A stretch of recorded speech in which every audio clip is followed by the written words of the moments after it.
Hello बच्चों and welcome to the wonderful world of economics. Yes बच्चों, today we are going to start one new topic that is Say's law of market. ये SY BCom के third semester का बहुत ही important chapter है जो first module का हिस्सा है. नाउ ये जो सेज लॉ ऑफ मार्केट है जिसमें हम JB सेज का लॉ करने वाले हैं, बहुत ही इंटरेस्टिंग जर्नी है. अब ये चैप्टर में से आपके पास क्वेश्चन आते हैं कि JB से का लॉ जो है वो विथ अजम्पशन एक्सप्लेन करो या JB से का law of market with features के साथ एक्सप्लेन करो. तो चलो आज दोनों क्वेश्चन यानी JB से लॉ का मार्केट जो है वो हम डिस्कस करेंगे, या विथ अजम्पशन आए या विथ फीचर्स आए. बात बहुत आसान है, इजीली कवर करेंगे. As you know that simplicity is our main motto. Now बच्चों, हम जब बात कर रहे हैं JB शेयर का लॉ ऑफ मार्केट, ये एक क्लासिकल थियरी है. अब जब हम क्लासिकल इकोनॉमिस्ट की याद करते हैं तो हमें याद आता है दैट इज़ एडम स्मिथ जो फादर ऑफ इकोनॉमिक्स था. यह हमारा JB शेयर्स है, एक फ्रेंच इकोनॉमिस्ट था जिसने बहुत ही अच्छी थियरी हमें दिया है, जिसको बहुत से क्लासिकल इकोनॉमिस्ट जैसे हम डेविड रिकार्डो की बात करें, JS मिल की बात करें या पिगू है, उन्होंने इस थियरी को काफ़ी सपोर्ट किया. और जितने भी क्लासिकल इकोनॉमिस्ट थे उनकी ये सोच होती थी कि जितने भी रिसोर्सेज हैं हमारे इकोनॉमी में they are fully employed in long run. Long run में जितने भी रिसोर्सेज हैं वो फुल एम्प्लॉयड हो जाएंगे. प्लस इकोनॉमी में परफेक्ट कंपटीशन है, प्रोडक्ट मार्केट में भी, फैक्टर मार्केट में भी. अब जब दोनों मार्केट में आपका परफेक्ट कंपटीशन है तो प्राइस क्या हो जाएगी, आपका सेम रहेगा, दोनों में सेम रहेगा. अब इसकी वजह से क्या होता है कि आपके अगर एक मार्केट में चेंज आया, यानी सपोज प्रोडक्ट मार्केट में आया तो उसका इफेक्ट फैक्टर मार्केट में आएगा, फैक्टर मार्केट में आया तो प्रोडक्ट मार्केट में आएगा. ये थोड़ा दिखाई देता है. और सबसे एक और इंटरेस्टिंग जो बात थी कि जितने भी क्लासिकल इकोनॉमिस्ट थे they believe in free working of the economy.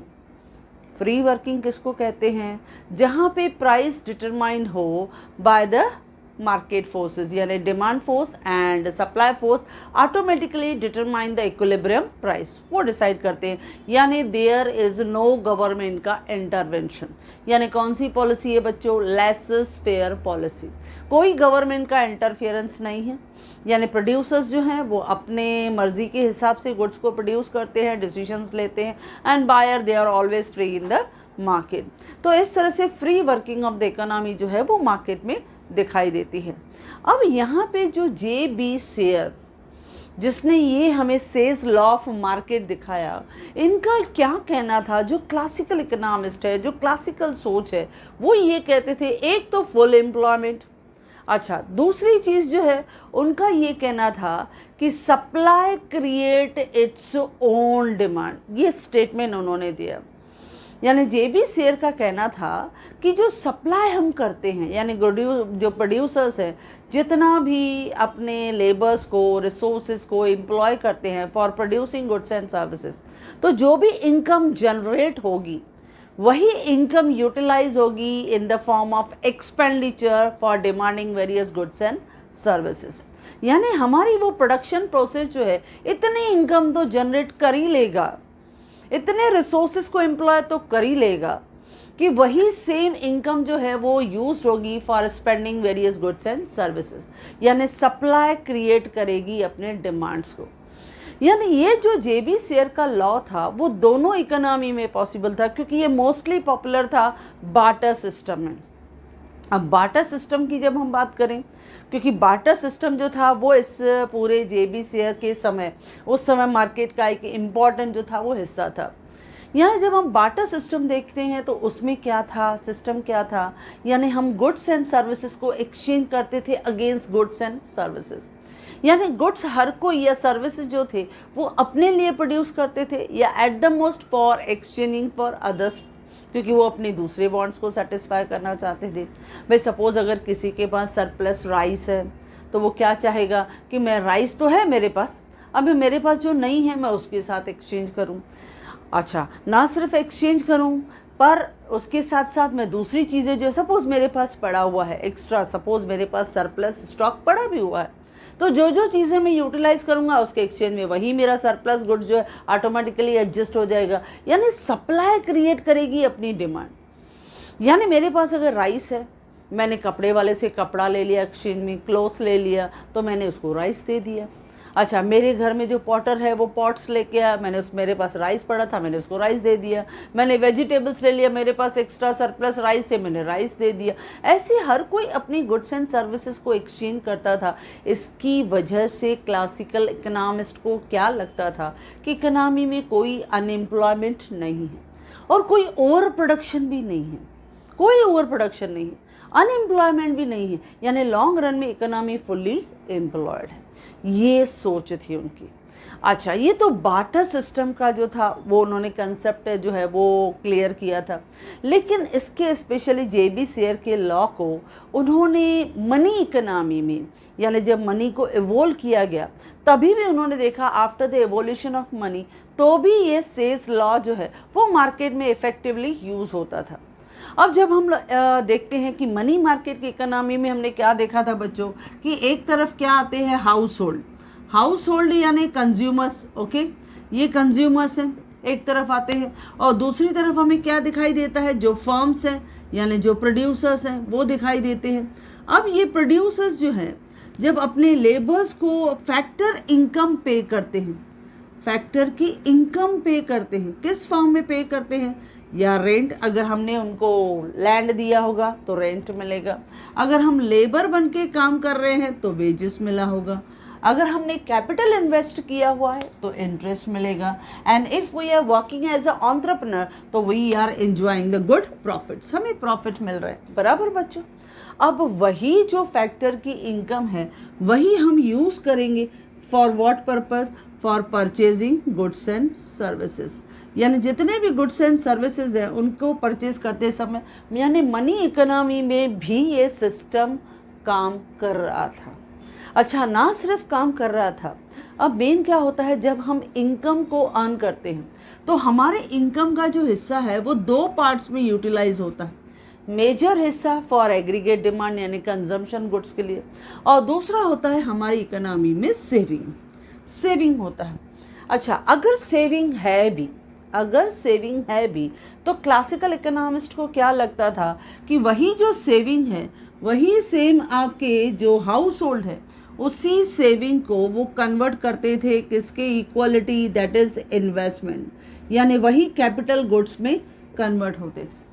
ये एक अजम्पशन था कि हमारा सेविंग और इन्वेस्टमेंट का इक्वलिटी था, क्योंकि इस मार्केट में हमने ये देखा, हमने अज्यूम किया था कि जो हमारा हम लोग कहेंगे वेजेस हैं या प्राइजेस हैं या रेट ऑफ इंटरेस्ट है, ये फ्लेक्सिबल इन नेचर हैं, यानी हमारे इकोनॉमी में जो सेविंग फॉर मनी है वो आपकी इकोनॉमी में इन्वेस्टमेंट के इक्वल रहेगा, जितना सेविंग उतना ही आपका इन्वेस्टमेंट रहेगा। क्यों?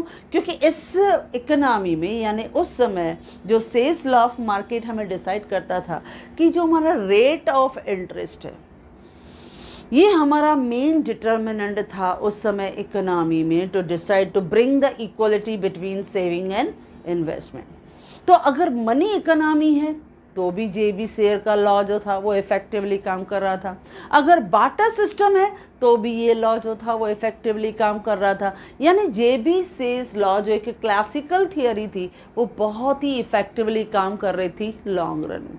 ओके बच्चों, तो चलो स्टार्ट करते हैं। पहले इंट्रोडक्शन हम करते हैं कि ये जेबी शेयर्स के लॉ में हम पहले इंट्रोडक्शन कैसे लिखेंगे।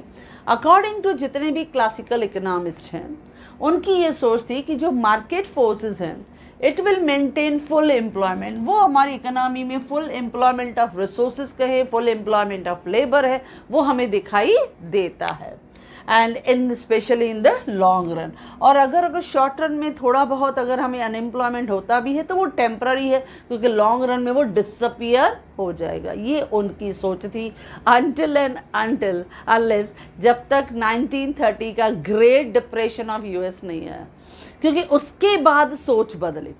आफ्टर 1930 जब तक ऐसे हालात नहीं आए थे तब तक क्लासिकल थियोरी जो थी वो काफ़ी अच्छा रोल प्ले कर रही थी, जिसमें जेबी शेयर का लॉ जो था वो इफेक्टिवली वर्क कर रहा था। लेकिन उसके बाद वो क्रिटिसाइज हुआ, क्योंकि जब ग्रेट डिप्रेशन आया और उसके बाद जब गवर्नमेंट ने इंटरफियर नहीं किया, उनको लगा कि ऑटोमेटिकली वो एडजस्टमेंट हो जाएगा, लेकिन एडजस्टमेंट नहीं हुआ।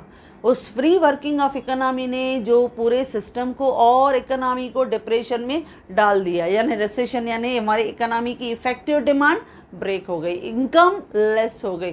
तो ये हमारी इकोनॉमी में उस समय इस थियरी ने काम नहीं किया। लेकिन फिलहाल क्लासिकल इकोनॉमिस्ट ऐसे सोचते थे कि ये जो हमारी इकोनॉमी है उसमें market forces automatically will bring the full employment in the long run. This theory of full employment ये बेस्ड था सेज लॉ ऑफ मार्केट। अब सेज लॉ ऑफ मार्केट का इम्पॉर्टेंट स्टेप क्या था कि जो सप्लाई है वो क्रिएट करेगी हमारे डिमांड को, यानी जो प्रोड्यूसर्स हैं जब वो डिसीजन लेते हैं for producing different goods and services, तो वो जब लेबर को एम्प्लॉय करते हैं, डिफरेंट रिसोर्सेज को एम्प्लॉय करते हैं, तो इतना इनकम जो है उन्हें प्रोवाइड करते हैं कि वही इनकम जो है वो यूटिलाइज करते हैं in the form of expenditure for purchasing या demanding various goods and services. इसके लिए उनको लगता था कि जो हम सप्लाई करेंगे वही डिमांड इकोनॉमी में ऑटोमेटिकली क्रिएट होगी, जो हम प्रोड्यूस करेंगे वो ऑटोमेटिकली इकोनॉमी में डिमांड होगा और बिक जाएगा। Supply create its own demand. लेकिन हाँ, नेक्स्ट लेक्चर में हम देखेंगे इसी सेज लॉ की क्रिटिसिज्म, जो मॉडर्न इकोनॉमिस्ट जेएम कीन्स ने हमें बताया, क्योंकि नो डाउट ये लॉ क्लासिकल इकोनॉमी में, चाहे बाटा सिस्टम में या मॉनेटरी इकोनॉमी में, यानी जब नियो क्लासिकल इकोनॉमिस्ट थे तो भी ये थियोरी काफ़ी अच्छी तरह से चल रही थी। लेकिन मॉडर्न इकोनॉमी में हम देखते हैं ये थियोरी अच्छी तरह से वर्क नहीं करती है, क्योंकि now days demand creates the supply. जो हम डिमांड करते हैं वो सप्लाई होती है, लेकिन उस समय supply create its own demand. Okay बच्चों, अच्छा, it means that production of goods and services, जो भी हम गुड्स एंड सर्विसेज प्रोड्यूस करते हैं, it will generate enough income and expenditure to demand, यानी इतना इनकम हमारे इकोनॉमी में मिल जाएगा कि वही income they will utilise in the form of expenditure to demand various goods and services. Then there will be no deficiency of demand, कोई deficiency नहीं होगी। In this market there can not be over production, कोई over production नहीं होगी, कोई unemployment का problem नहीं होगा। अगर होगा भी अनएम्प्लॉयमेंट तो शॉर्ट पीरियड में होगा, टेम्पररी होगा, लेकिन धीरे धीरे वो गायब हो जाएगा, क्योंकि इनका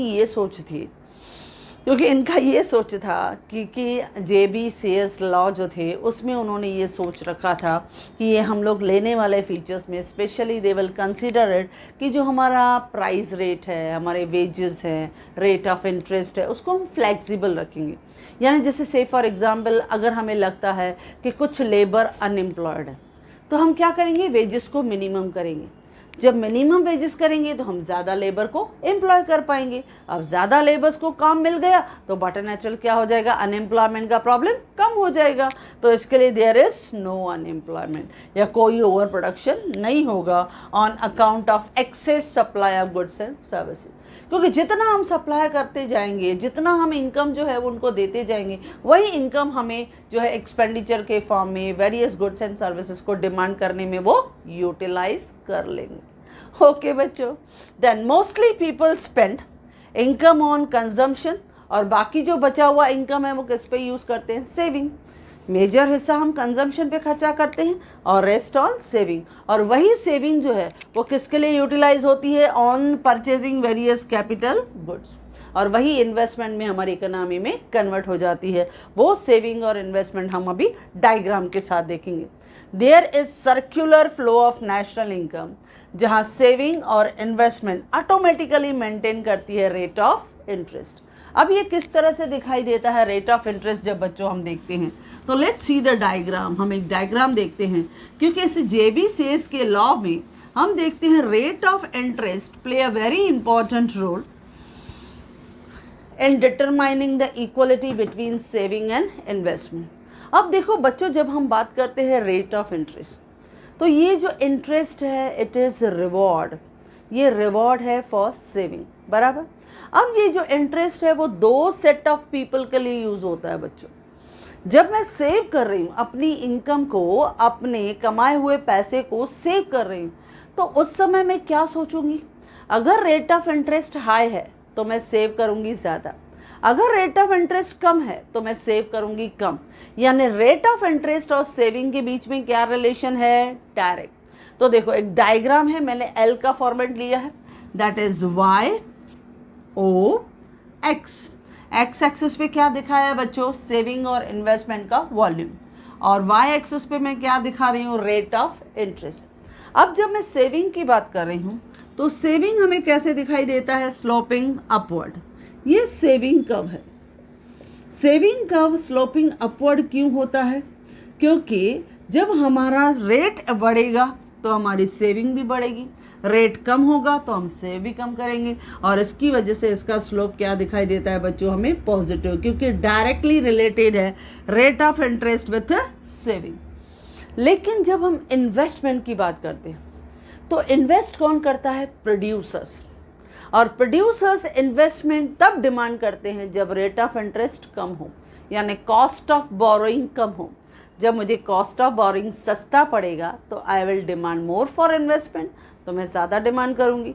लेकिन जैसे ही कॉस्ट ऑफ बोरोइंग हाई हो जाएगा, यानी रेट ज़्यादा हो जाएगा, तो I will demand less for investment, तो इन्वेस्टमेंट की डिमांड कम हो जाएगी। दैट इज़ वाई ये जो इन्वेस्टमेंट कर्व है, ये इन्वेस्टमेंट कर्व यानी आई, ये इन्वेस्टमेंट कर्व जो है वो स्लोपिंग डाउनवर्ड दिखाई देता है नीचे की तरफ। ओके बच्चों, इसका स्लोप कैसा है? नेगेटिव स्लोप ये दिखाई देता है। क्यों? क्योंकि जैसे ही आपका रेट ऑफ इंटरेस्ट कम होगा तो प्रोड्यूसर्स ज़्यादा डिमांड करेंगे। अब इन्वेस्टमेंट कर्व ने आपके सेविंग कर्व को यहाँ टच किया, मिला इक्विलिब्रियम। ओके बच्चों, यहाँ पे आपका डिसाइड होता है इतना वॉल्यूम ऑफ मनी, यानी OM लेवल ऑफ मनी जो है वो हमारी इकोनॉमी में इक्वलिटी पे है at the rate of interest R। OR rate जब मार्केट में है तो वहाँ पे OM level volume of money जो है वो सेविंग और इन्वेस्टमेंट के इक्वलिटी को दिखाता है।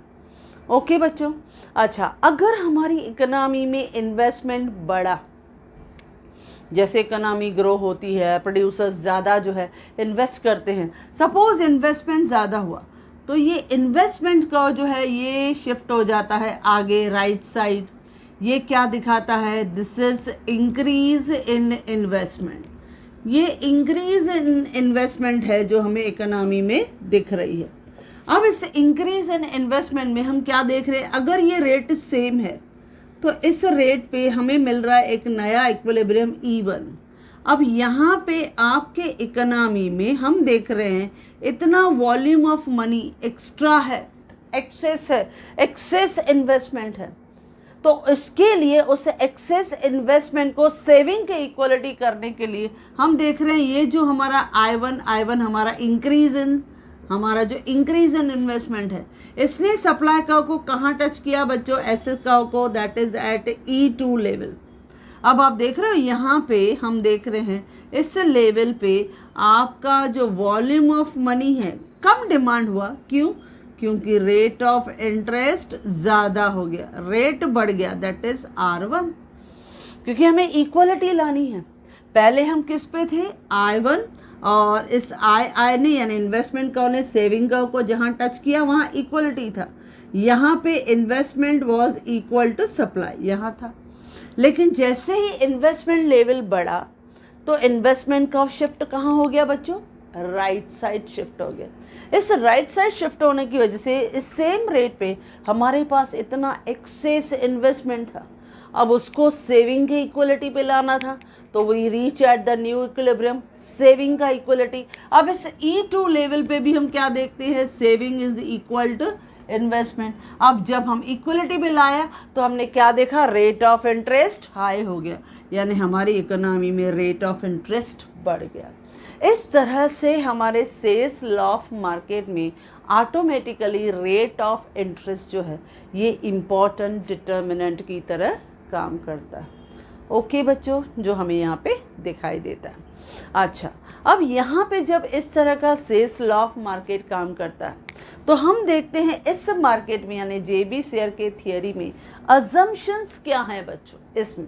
अब देखो, जैसे फर्स्ट उन्होंने अजम्पशन क्या लिया है कि इस मार्केट में परफेक्ट कंपटीशन है, यानी प्रोडक्ट मार्केट हो, या फैक्टर मार्केट हो, दोनों में आपका परफेक्ट कंपटीशन है, यानी सेम प्राइस, यानी लार्ज नंबर ऑफ बायर्स हैं, लार्ज नंबर ऑफ सेलर्स हैं, और आपका जो प्राइस है वो डिटरमाइन होता है बाय मार्केट फोर्स, यानी डिमांड एंड सप्लाई फोर्स। तो आपका ऑटोमेटिकली जो है वो इक्विलिब्रियम प्राइस डिटरमाइन होगा। तो चाहे प्रोडक्ट मार्केट हो या फैक्टर मार्केट हो, दोनों में परफेक्ट कंपटीशन। सेकंड था फुल एम्प्लॉयमेंट ऑफ रिसोर्सेज या full employment in labour market. यानी जितने भी क्लासिकल इकोनॉमिस्ट थे वो हमेशा अज्यूम करते थे कि there is full employment in the economy, specially in the long run. Long run में देयर इज़ फुल एम्प्लॉयमेंट, और उसी लेवल पे वो देखते थे उनके इकोनॉमी में resources are fully utilise, full employ हो रहे हैं। यानी प्रोड्यूसर्स जो हैं, अगर उन्हें लगता है कि अगर देयर इज सम अनएम्प्लॉयमेंट का प्रॉब्लम, तो what they will do, they will try to reduce the wages. वो मिनिमम वेजेस फॉलो करेंगे। जब वेजेस कम हो जाएगा तो ज़्यादा लेबर एम्प्लॉय हो जाएंगे। तो इस तरह की पॉलिसी से they will try to bring the full employment in the economy. इसके लिए उन्होंने कहा नो अनएम्प्लॉयमेंट और नो ओवर प्रोडक्शन। नेक्स्ट उन्होंने कहा फ्री मार्केट का इकोनॉमी। अब उन्होंने कहा इस मार्केट में जो इक्विलिब्रियम प्राइस है वो ऑटोमेटिकली डिसाइडेड होगी, डिटरमाइन होगी by demand force and supply force. यानी देयर इज़ नो गवर्नमेंट का इंटरवेंशन, यानी there is laissez faire policy followed in the economy. ये भी उन्होंने अज्यूम किया। नेक्स्ट उन्होंने कहा flexibility of wages, prices and rate of interest. जब हम कहते हैं फ्लेक्सिबल, फ्लेक्सिबल वो कहते हैं, फ्लेक्सिबल उन्होंने कहा वेजेस भी फ्लेक्सिबल है। जब हम वेजेस फ्लेक्सिबल कहते हैं यानी वो उनका क्या कहना है, उनका कहना है जब वेजेस वो फ्लेक्सिबल है, यानी उनका कहना है कि डिमांड फॉर लेबर, जब वो कहते हैं वेजेस फ्लेक्सिबल हैं, वेजेस जब वो फ्लेक्सिबल कहते हैं यानी डिमांड फॉर लेबर्स वो किसके इक्वल है, सप्लाई ऑफ लेबर्स। ये दोनों इक्वल हैं, तभी वो वेजेस जो है वो फ्लेक्सिबल है। क्योंकि हम क्या करेंगे, अगर वेजेस को रिड्यूस करेंगे तो but natural more demand for labours होगा। इस तरह से हम वेजेस को फ्लेक्सिबल रखेंगे, यानी डिमांड फॉर लेबर को इक्विलिब्रियम लेवल पे लेके आएंगे, सप्लाई ऑफ लेबर। अच्छा, फिर उन्होंने क्या कहा, प्राइस को भी हम इक्विलिब्रियम पे रखेंगे। प्राइस को इक्विलिब्रियम पे रखेंगे यानी आपका क्या होगा, demand for goods is equal to supply of goods. ये सप्लाई ऑफ गुड्स पे हो जाएगा, यानी आपका इक्विलिब्रियम प्राइस डिसाइड होगा। ये हमने देखा है इक्विलिब्रियम प्राइस कहाँ डिसाइड होता है, जहाँ demand for goods is equal to supply of goods.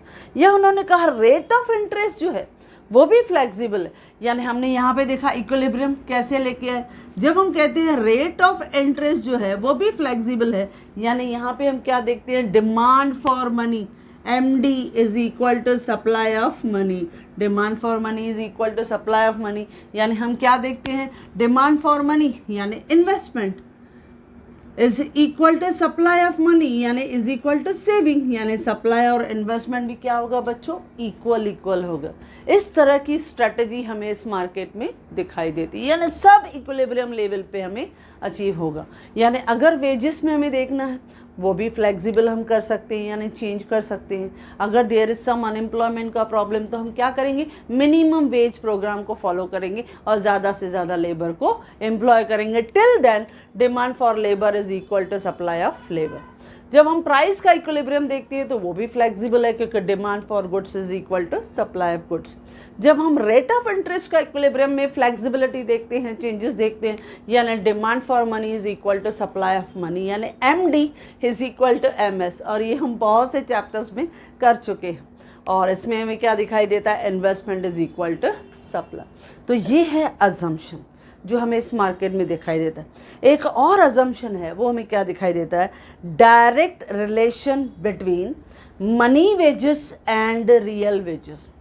क्या कहते हैं बच्चों, direct relationship between money wages जो हमें मनी में मिल रहे हैं और रियल वेजेस यानी उस मनी वेजेस में whatever we will buy it.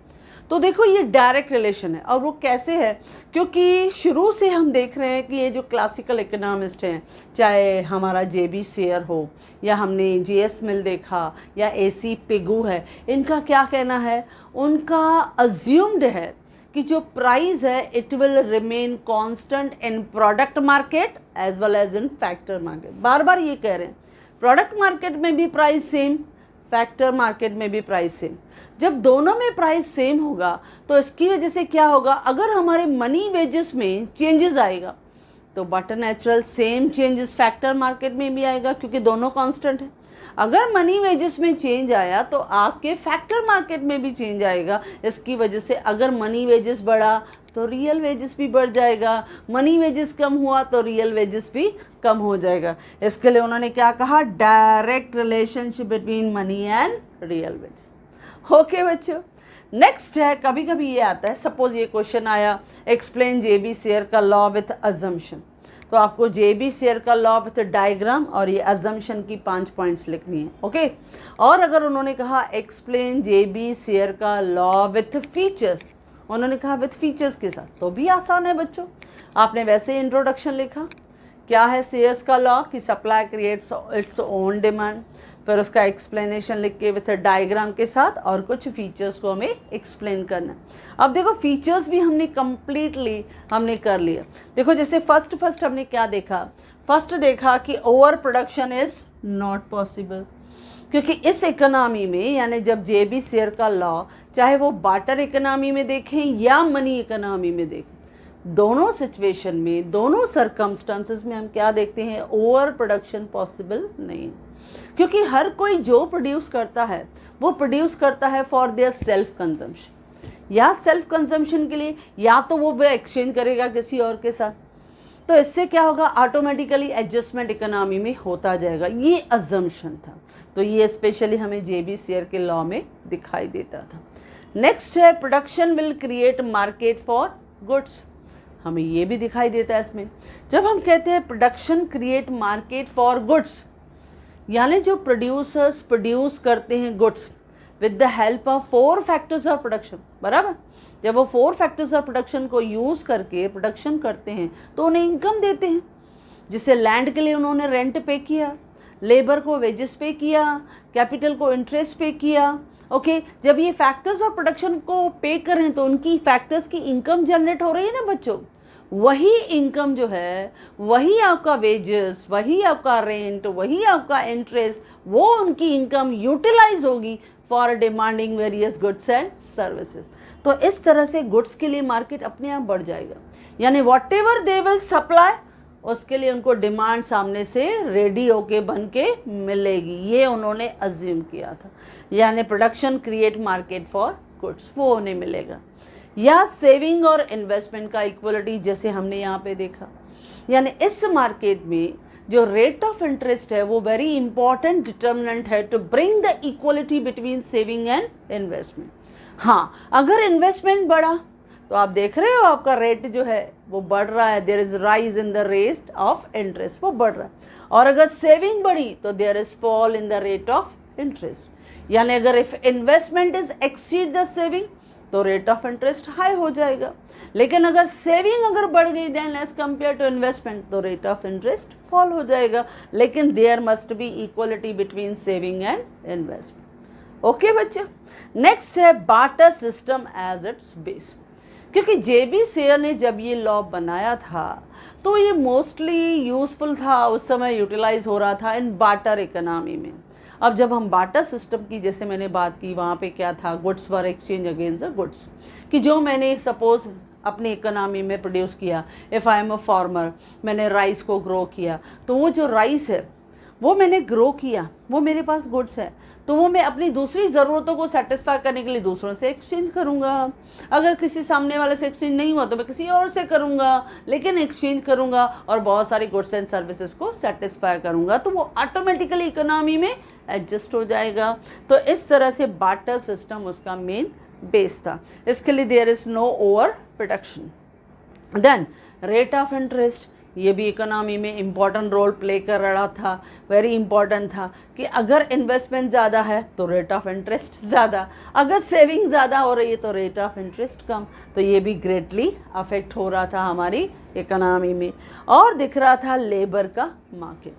अब ये जब हम बात कर रहे हैं लेबर के मार्केट में, तो जनरली वो क्या अज्यूम कर रहे थे बच्चों, फुल एम्प्लॉयमेंट। ये एक नॉर्मल फीचर था इस क्लासिकल थियोरी में।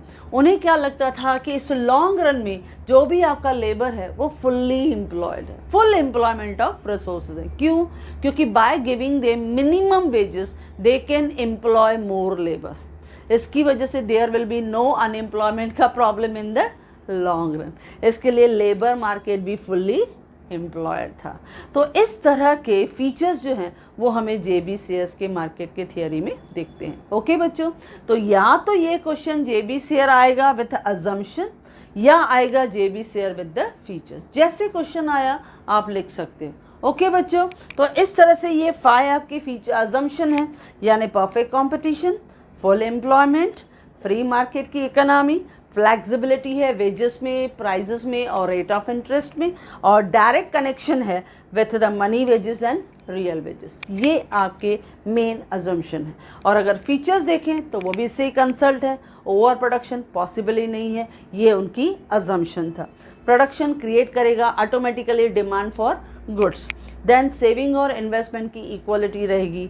रेट ऑफ इंटरेस्ट वो अफेक्टेड होगा, अगर इन्वेस्टमेंट ज़्यादा है तो रेट बढ़ जाएगा, सेविंग ज़्यादा है तो रेट कम हो जाएगा। बार्टर सिस्टम में मोस्टली ये JB शेयर्स का लॉ ज़्यादा यूटिलाइज हो रहा था। और लेबर मार्केट में लेबर जो है वो फुल एम्प्लॉयमेंट लेवल को एंजॉय कर रहा है विदाउट एनी अनएम्प्लॉयमेंट। अगर अनएम्प्लॉयमेंट है भी तो शॉर्ट पीरियड में या टेम्पररी हमें दिखाई देगा, लॉन्ग पीरियड में automatically it will disappear. Okay बच्चों, था ना बहुत इजी और वेरी सिंपल आपका थियरी। ओके बच्चों, if you like this theory या if you like this video, you can share with your maximum friends, and if you want my handwritten notes, the link is given in the description box. Thank you.